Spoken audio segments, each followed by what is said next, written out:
कर्म बंधन, अन्यथा ये संसार कर्म का बंधन है। तदर्थम, इसलिए कर्म कौनते, यज्ञ के लिए कर्म करो। यज्ञ का कॉन्सेप्ट मैं बताऊंगा, आज तो शायद नहीं होगा 4:30 तक, लेकिन अगले 4 दिन तक हम जब 12 यज्ञ की बात करेंगे ना, तो यज्ञ का कॉन्सेप्ट बताएंगे। तो भगवान बोल रहे हैं कि यज्ञ के लिए कर्म करो, क्योंकि यज्ञ का मतलब ये हवन जो डालते हैं वो तो एक यज्ञ है ही, लेकिन यज्ञ बहुत ही सूक्ष्म चीज है।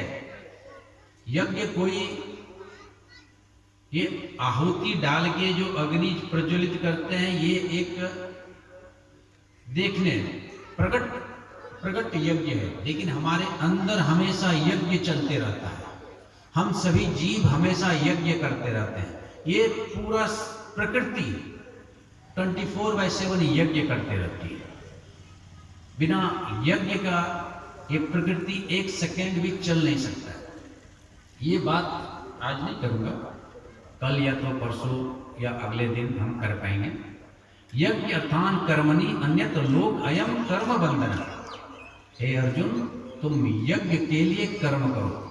यज्ञ मतलब श्रेष्ठ ध्येय, आपका जो एम है, आपका जो गोल है, वो श्रेष्ठ होना चाहिए, निम्न नहीं होना चाहिए। और जब श्रेष्ठ गोल आप अपने जीवन में धारण करते हैं, तो छोटे छोटे छोटे छोटे गोल अपने ही पूर्ण हो जाते हैं।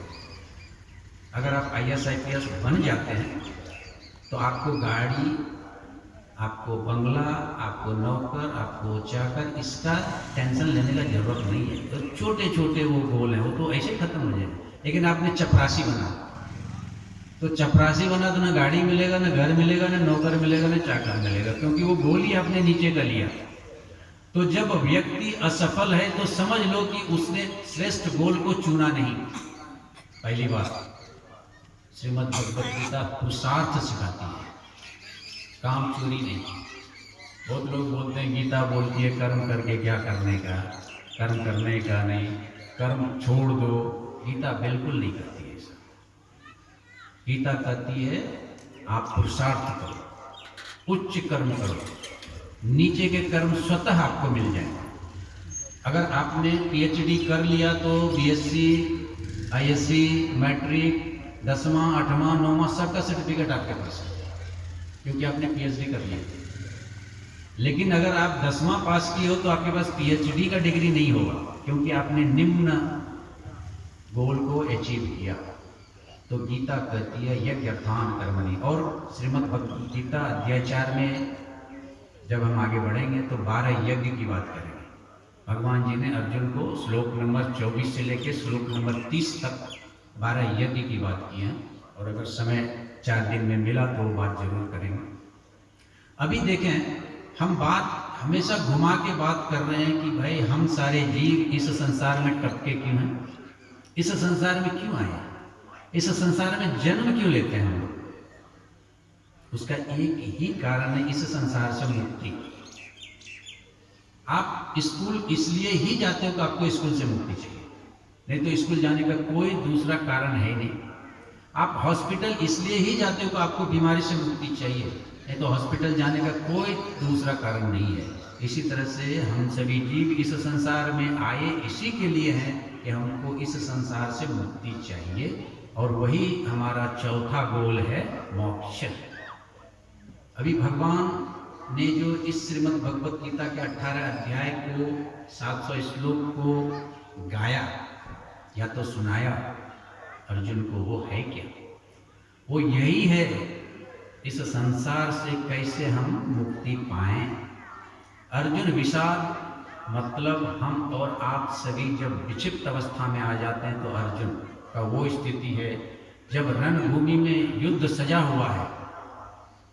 पांडव और कौरव 18 अक्षौणी सेना, 18 अक्षौणी सेना में 11 अक्षौणी सेना किसका? कौरव का। 7 अक्षौणी किसका? पांडव का। आमने सामने है, और अर्जुन बोलता है अभी मेरे रथ को बीच में लेके चलो, मैं देखना चाहता हूँ कौन मेरे साथ युद्ध करेगा। मैं थोड़ा सा कहानी बता रहा हूँ ताकि समझ में आए कि हम बात क्या कर रहे हैं। और जब वो रथ बीच में आया तो देखा भीष्म है, द्रोण है, दुर्योधन है, उसके ससुर हैं, उसके ससुरा हैं, उसके पोता हैं, उसके सगे संबंधी हैं, तो उसका मन डोल गया, कामना से भर गया, करुणा से भर गया।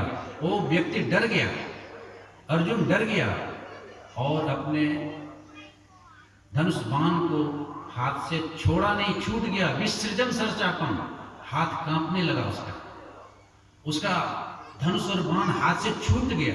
लोग बोलते हैं छोड़ दिया, मैं बोलता हूँ छूट गया, क्योंकि भगवत गीता बोलती है विसृजम, विसृजम मतलब कपकपाने लगा और छूट गया। ससरम चापा, सर और चाप, धनुष और बाण छूट गया। और अर्जुन ने बोला मैं युद्ध नहीं करूंगा। अभी आप और हम वही अर्जुन हैं जो इस माया के प्रपंच में आकर के बोलते हैं पुरुषार्थ नहीं करूंगा। हम और आप वही अर्जुन हैं जब अपने को देख करके करुणा से व्याप्त हो जाते हैं। कामना, ममता, स्पृहा, ये सारे हमारे अंदर इतने ज़्यादा व्याप्त हो जाते हैं कि हम बोलते हैं हम कर्म नहीं करूँगा, हम पुरुषार्थ नहीं करूँगा, मैं इस कठिन परिस्थिति का सामना नहीं करूँगा। और आपके हाथ से आपका भी धनुष और बाण छूट जाता है। और जब धनुष बाण ही छूट गया तो आप युद्ध कैसे करोगे? अगर कोई क्रिकेट के मैदान में बैटिंग का स्टांस ले करके वो बॉल फेंकने के लिए जैसे बॉलर चले, बोले अब मैं बैटिंग नहीं करूँगा, और वो बैट फेंक दे, तो उस मैच का क्या होगा? अगर कोई फुटबॉलर गोल पोस्ट पे जाके बोले मेरा पैर कांपने लगा, मैं गोल नहीं करूँगा, और बॉल को छोड़ दे, उस मैच का क्या होगा? अगर कोई एग्जामिनेशन हॉल में जाकर के क्वेश्चन पेपर मिलने के बाद बोले अब मैं लिखूंगा नहीं, मेरा हाथ कांप रहा है, तो उस एग्जाम का क्या होगा? हम और आप सभी वही एग्जाम दे रहे हैं जब माया, प्रकृति, लोभ, मोह, क्रोध, मद, मत्सर, ईर्ष्या, द्वेष हमारे सामने आ जाती है, तो हम बोलते हैं मैं अब कर्म नहीं करूँगा, मैं अब सत्कर्म नहीं करूँगा, मैं अब सत्संग नहीं करूँगा, मैं अब उपासना नहीं करूँगा, अब मैं सगामन नहीं करूँगा, मैं अब धर्म नहीं करूँगा। और अगर हम धर्म नहीं करेंगे, हम सत्संग नहीं करेंगे, हम समागम नहीं करेंगे, हम उपासना नहीं करेंगे, हम ज्ञान नहीं लेंगे, तो फिर मोक्ष कैसे मिलेगा? और बात वही का वही रह गया कि हम सब यहाँ इस संसार में आए ही हैं संसार को छोड़ने के लिए, मोक्ष प्राप्त करने के लिए, लेकिन कर्म करने के समय अर्जुन की तरह विषाद में चले जाते हैं। और इसीलिए कृष्ण इस श्रीमद् भगवद गीता के 18 अध्याय 700 श्लोक के माध्यम से उसी करुणा को, उसी कामना को, उसी माया को हटाने का प्रयास कर रहे हैं। हमारे और आपके जीवन में ये जो माया है ये व्याप्त है, ये हमें नाच नचा रही है। भ्राम्यां सर्वभूतानि यंत्र मूढ़ानि मायया, श्रीमद् भगवद गीता अध्याय 18 श्लोक नंबर 61 श्रीमद् भगवद गीता अध्याय 18 भगवान बोल रहे हैं कि सर्वभूतेषु हृदय अर्जुन अहम तिष्ठति। वहां भी बोल रहे हैं कि सारे व्यक्ति के हृदय में मैं वास करता हूं हे अर्जुन, लेकिन भ्राम्यान सर्वभूतानि यंत्र आरूढ़ानि मायया, माया मैं माया, यंत्र आरूढ़ानि मतलब माया रूपी यंत्र पे सवार करा के सर्वभूतानि मतलब सभी जीवों को, भ्राम्यान मतलब घुमा रही है, भरमा रही है। आपको एक जहाज पे चढ़ा दें और गंगा जी पार करना है आपको, और बीच में भ्रमर आ जाए और वो नाव को घुमाते रहेगा चारों तरफ, आप उस पार जा पाएंगे? नहीं जा पाएंगे। लेकिन उस नाव में नाविक भी है, उस नाव में यंत्र भी है, यानी मशीन भी है जो नाव को खींच रहा है, लेकिन वो जो भ्रमर आया वो माया है। माया यंत्र आरूढ़ानि भ्राम्यान सर्वभूतानि, सभी जीवों को माया रूपी यंत्र यानी माया रूपी जहाज पे बैठा के भ्राम्यान मतलब घुमा रही है या तो भरमा रही है। इसलिए हम उस ईश्वर को जो आपके ही अंदर विराजमान है। सर्वभूतानि हृदय अर्जुन अहम तिष्ठति, भगवान बोल रहे हैं मैं वास करता हूं सबके हृदय में, लेकिन माया रूपी यंत्र पे सवार मनुष्य जो इस दुनिया के चक्कर काट रहे हैं वो मुझे नहीं प्राप्त कर सकता। ठीक उसी तरह से जैसे नाव पे बैठा हुआ व्यक्ति उस भ्रमर में फंस के उस पार नहीं जा सकता है, जब तक वो भ्रमर से नाव निकलेगा नहीं वो नाव कभी भी उस पार नहीं जा सकता है। इसी तरह से इस माया रूपी भ्रमर में, इस माया रूपी भ्रमर में, इस दुनिया के संसार सागर में हम ये जीव अपने शरीर रूपी नौका पे सवार होकर के, जो कि ज्ञान रूपी नाविक से चल रहा है, हमारा पुरुषार्थ रूपी मशीन वहां पे चल रहा है, काम कर रहा है, पतवार बन के चल रहा है, लेकिन माया उसे घुमा रहा है। और जिस दिन आपको ये समझ में आ गया कि माया हमको घुमा रहा है, माया के चलते भगवान दूर है, जगत के चलते जगदीश दूर है, उस दिन आप उस भ्रमण से निकल जाओगे। और यही श्रीमद् भगवत गीता का मतलब है, यही श्रीमद् भगवत गीता का मूल उद्देश्य। इसलिए श्रीमद् भगवत गीता क्या, ऊन का एक स्वेटर है, सूट है ऊन, आप एक ऊन का धागा खींच लो पूरा स्वेटर खुल जाएगा। श्रीमद् भगवत गीता एक फूल का गुलदस्ता है, मैंने अभी तुरंत बताया, अगर आप दूर से देखते हो तो बहुत अच्छा लगता है। श्रीमद् भगवत गीता का नाम ही इतना खूबसूरत है कि दूर से भी अगर आप सुनते हो तो रुक जाते हो। श्रीमद् भगवत गीता जीवन जीने का मैनुअल, जीवन कैसे जिया जाए उसका एक लिखा हुआ नियमावली है श्रीमद् भगवत गीता। अगर पास आते हो तो सुगंध आती है उस गुलदस्ते से। अगर आप किताब पढ़ने लगते हो, श्रीमद् भगवत गीता पढ़ने लगते हो, आपको उससे खुशबू आने लगेगी, जिंदगी जीने की कला सीख जाओगे। और अगर आप और अंदर घुस गए तो जैसे गुलदस्ता के अंदर आप घुस जाओ तो शहद मिलेगा। फूल में जब मधुमक्खी जाती है तो वहां से शहद लेके आती है। गोताखोर जब समुद्र में डुबकी लगाता है तो मोती लेके आता है। उसी तरह से जब हम जीव श्रीमद् भगवत गीता रूपी संसार सागर में जब आप गोता लगाएंगे तो आपको मोती मिलेगा। अगर उस पुष्प के अंदर जाएंगे तो आपको शहद मिलेगा।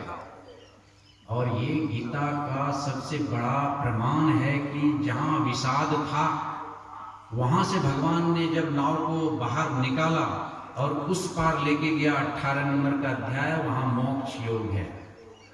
और मोक्ष योग में अर्जुन ने कृष्ण को बोल दिया नष्टो मोहा स्मृति लब्धा तत्प्रसादात् मयाच्युता स्थितो अस्ति गत संदेह कर्ष्ये वचनम तव। श्रीमद् भगवद गीता अध्याय 18 श्लोक नंबर 74। देखिए 2 श्लोक के चलते ये पूरा गीता की रचना हुई। मैं अभी अध्याय 4 पे हूँ ही नहीं है, मैं पूरा गीता के सार को समझा रहा हूँ ताकि जब मैं अध्याय 4 में जाऊं कल से तो समझ में आए कि बात क्या कर रहा है। क्योंकि ये गीता 5000 साल पहले लिखी गई और 5000 पहले जो गीता का लैंग्वेज था, गीता का जो समझ था, गीता का जो व्याकरण था, वो आज के समय में बहुत क्लिष्ट हो गया है। इसलिए लोग उसको ज़्यादा पढ़ते नहीं, उसको समझने की कोशिश नहीं करते। लेकिन अगर उसको आज के माध्यम से, आज के हिसाब से, आज के समय से समझा जाए तो बहुत आसान समझ में आता है। जैसे अभी मैंने बोला भगवान व्यक्ति नहीं है, भगवान स्थिति है। किसी को नहीं समझ में आएगा, बहुत कम व्यक्ति को आएगा। लेकिन मैं बोलूं प्रिंसिपल मिस्टर गुप्ता नहीं है, प्रिंसिपल चड्डा नहीं है, प्रिंसिपल सिंह नहीं है, प्रिंसिपल शर्मा नहीं है। प्रिंसिपल वो कुर्सी है, वो स्थिति है जो प्रिंसिपल है।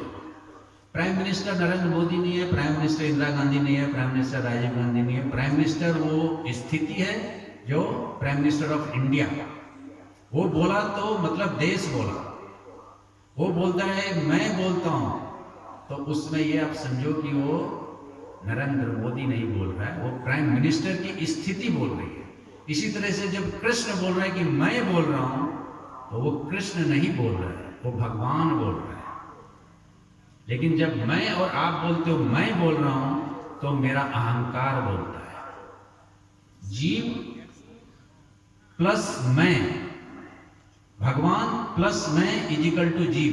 एक इक्वेशन देता हूं, आई इंग्लिश में I minus ego is equal to God.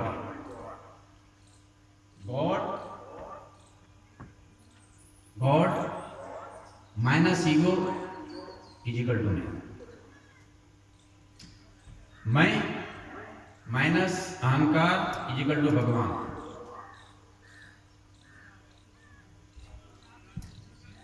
भगवान प्लस अहंकार इज इक्वल टू मैं मतलब जीव।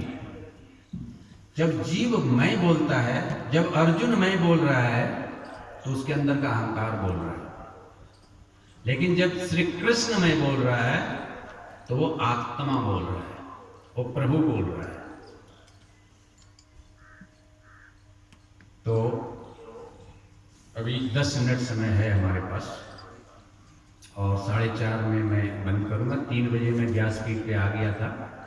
कल भी मैं 3:30 बजे ही आऊँगा, और अगले 3 दिन तक 3 बजे ही मैं व्यासपीठ पे आऊँगा। आप सभी इस बात को ध्यान रखें, और मैं 3 बजे पक्का व्यासपीठ से संवाद शुरू कर दूँगा। तो अभी 10 मिनट है, मैं कुछ और बात कर लूँ, फिर आगे बढ़ूँगा। तो श्रीमद् भगवद गीता 18 अध्याय 700 श्लोक का मूल उद्देश्य हमारा विषाद को मोक्ष में बदलना, हमारे संताप को मोक्ष में बदलना, और इंग्लिश में बोलता है agitation turns into salvation through meditation. This is the Gita. Agitation मतलब क्या? हमारी मानसिक अवस्था जब करुणा युक्त हो जाती है, विषाद युक्त हो जाती है, तो एजिटेशन होता है मन में। ये कल बात करेंगे। थ्रू मेडिटेशन, मेडिटेशन मतलब योग। जब आप श्रेष्ठ से जुड़ जाते हो, किसी चीज से जुड़ जाते हो, तो सेल्वेशन, उस चीज से मुक्त हो जाते हो। यही गीता है। Agitation converts into salvation through meditation, यानी आपकी अशांति योग के द्वारा शांति में बदल जाए, यही गीता है। आपका करुणा योग के द्वारा प्रेम में बदल जाए, यही गीता है। आपका अज्ञान योग के द्वारा ज्ञान में बदल जाए, यही गीता है। आपका कर्म ज्ञान के द्वारा श्रेष्ठ कर्म में बदल जाए, यही गीता है। आपका व्यक्तित्व योग के द्वारा भगवान में बदल जाए, यही गीता है। इसलिए भगवान स्थिति है, व्यक्ति नहीं है। आप और हम सभी अगर उस स्थिति को प्राप्त कर लें, तो हमें भी भगवान है। जिस तरह से एक व्यक्ति कर्म करके अगर प्रिंसिपल की कुर्सी को प्राप्त कर ले, तो वो प्रिंसिपल है। एक व्यक्ति अगर कर्म करके प्राइम मिनिस्टर की कुर्सी को प्राप्त कर ले, तो प्राइम मिनिस्टर है। एक नदी कर्म करके अगर सागर से जुड़ जाए, तो वो सागर है। पानी की एक बूंद कर्म करके अगर ग्लास में भर जाए, तो बृहद रूप ले लेता है। ग्लास कर्म करके अगर बाल्टी में भर जाए, उससे बड़ा हो जाता है। बाल्टी अगर कर्म करके एक तालाब में चला जाए, तो उससे बड़ा हो जाता है। एक तालाब जब कर्म करके नदी में मिल जाए, तो उससे बड़ा हो जाता है। एक नदी जब कर्म करके समुद्र में मिल जाए, तो उससे बड़ा हो जाता है। इसी तरह से हम एक व्यक्ति, एक इंडिविजुअल कर्म करके जब श्रेष्ठ से जुड़ जाए, श्रेष्ठ जिस दिन आपने जुड़ गया, इस संसार के कोई भी कर्म आपको बांध नहीं सकते हैं। गीता कहती है 25,000 घोड़े भी आपको इस सत्संग में, इस आयोजन में, इस पंडाल में आने से रोक नहीं सकता, अगर आप अध्यात्म से जुड़े हो तो। और अगर अध्यात्म में आपका रुचि नहीं है, आपकी वासना संसारिक है, तो 25,000 घोड़े भी आपको इस सत्संग से जोड़ नहीं सकता है, इस पंडाल में ला नहीं सकता है। इसी तरह से जैसे कि अगर एक चींटी को कहीं भी आप शहद रख दो, कहीं भी शहद रख दो, रेगिस्तान में जाके शहद रख दो, वो चींटी वहां पे पहुंच जाएगी। कैसे? क्योंकि उसके अंदर वासना है शहद की, उसके अंदर वासना है चीनी प्राप्त करने की, वो चींटी वहां पहुंच जाएगा। इसी तरह से अगर हमारे अंदर वासना है अध्यात्म की, तो आप कहीं भी हो, आप सत्संग से जुड़ जाओ। सत्संग मतलब ये कार्यक्रम नहीं, सत्संग मतलब सत्य का संग, सत्य मतलब वो परम, और संग मतलब योग। अगर आप ब्रह्म से जुड़ते हो तो संसार से छूटते हो, अगर आप ज्ञान से जुड़ते हो अज्ञान से छूटते हो, अगर आप मोक्ष से जुड़ते हो तो जन्म और मृत्यु से छूटते हो। ये योग है, और ज्ञान के द्वारा किया हुआ योग आपके सारे अज्ञान को भस्म कर देता है। तो इस तरह से मैंने अभी सिर्फ पृष्ठभूमि रखी है ज्ञान कर्म संन्यास योग का। 1.5 घंटा हो गया, 90 मिनट हो गया, 5 मिनट बचा है, और 5 मिनट के बाद मेरा संवाद विराम लेगा। आज फिर कल, परसों और उसके अगले दिन, 3 दिन श्रीमद् भगवद गीता अध्याय 4 ज्ञान कर्म संन्यास योग। ज्ञान द्वारा कर्म और कर्म के बंधनों से मुक्ति के उपाय आपको बताए, हम बात करेंगे। और आए अब हम उस परमपिता परमात्मा की दी हुई ऊर्जा को अपने अंदर समेटें और थोड़ा सा आंतरिक यात्रा पे चलें, योग पे चलें। आप सभी थोड़ा रिलैक्स हो जाएं, अपने आप को आंख बंद करके उस परमपिता परमात्मा की स्थिति में, आप स्थिति हैं भगवान की, आप सभी आत्माएं हैं। ये शरीर को चलाने वाली एक चैतन्य सत्ता है। उस परमपिता परमात्मा की दी हुई असीम शक्ति को याद करते हुए अपने वृत्ति के मध्य अपने आप को देखें। आप एक चमकता हुआ सितारा, आप आत्मस्वरूप, आत्मस्थित, बहुत ही शक्तिशाली, बहुत ही शक्तिशाली महसूस कर रहे हैं। आपका सारा शरीर शक्तिशाली हो रहा है, आपका मन बिल्कुल शांत हो रहा है, आपकी बुद्धि बिल्कुल तीक्ष्ण हो रही है। आप धीरे धीरे धीरे धीरे उस परमपिता परमात्मा की असीम सत्ता से जुड़ जा रहे हैं और असीम सत्ता का अनुभव कर रहे हैं। आप बिल्कुल शांत हो गए हैं, ना कोई आगे, ना कोई पीछे, ना कोई दाएं, ना कोई बाएं, ना ऊपर कुछ, ना नीचे कुछ, सिर्फ और सिर्फ आत्मन एलोन। ये शरीर बिल्कुल गल गया, शरीर पंचभूत में विलीन, आप आत्म स्थिति में शक्ति स्वरूप, बिंदु स्वरूप, असीम सागर की शक्ति, असीम आकाश की शक्ति, आप बिल्कुल आत्मस्वरूप भगवान की स्थिति को प्राप्त कर लिए हैं, भगवान से जुड़ गए हैं। धीरे धीरे सारे शरीर को बिल्कुल हल्का महसूस करें। कोई नहीं, कुछ भी नहीं, कहीं भी नहीं, कोई भी नहीं, सिर्फ मैं शक्ति, मेरा शक्ति, सिर्फ और सिर्फ मैं शक्ति, मेरा शक्ति। सारा संसार मेरे अंदर व्याप्त, मैं जगत गुरु,